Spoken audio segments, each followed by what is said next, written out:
I seem to be losing my voice, but I'll do my best. The Jewish Israelites in their history went between two different extremes. They would often lack trust in God, and not only that, they would fall into complacency, two things that would be very detrimental to their lives.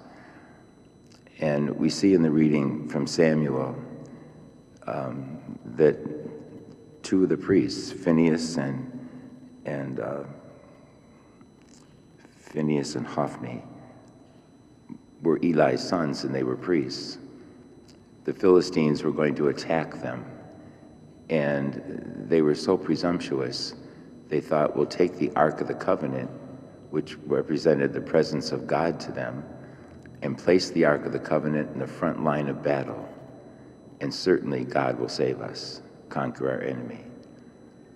And so the two priests had such little regard for their priestly duties and little regard for their faith in God.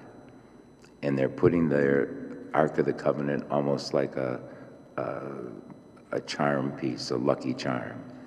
Be like taking the Eucharist and placing it in the front battle line. And of course they're defeated. They're absolutely defeated because God is so angry.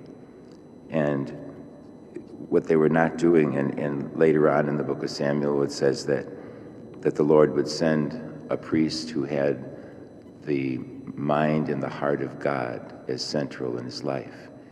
No one would have been better to do that than Jesus Christ himself, who would have had the heart and mind of God. And that's what he was trying to get all of his people to do. We can pray the Our Father so often, thy will be done. Do we really mean it? We have to have absolute trust that God's will is better than my will.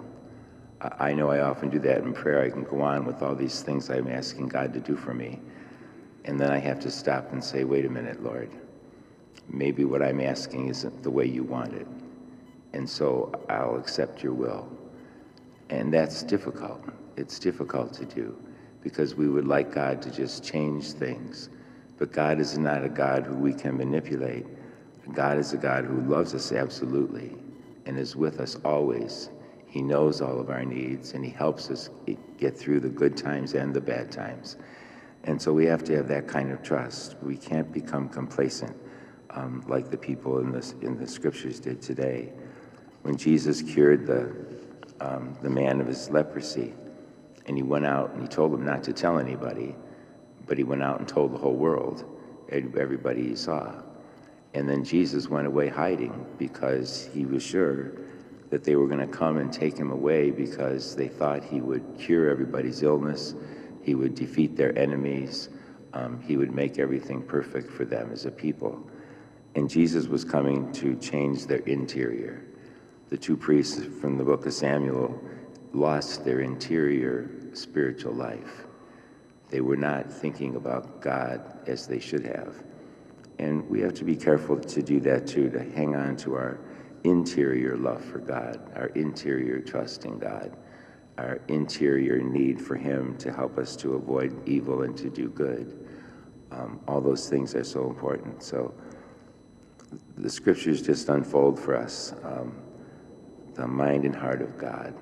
The mind and heart of God is to draw each and every one of us close to him, ultimately leading us to everlasting life with him in heaven. Let us stand and offer our prayers and petitions.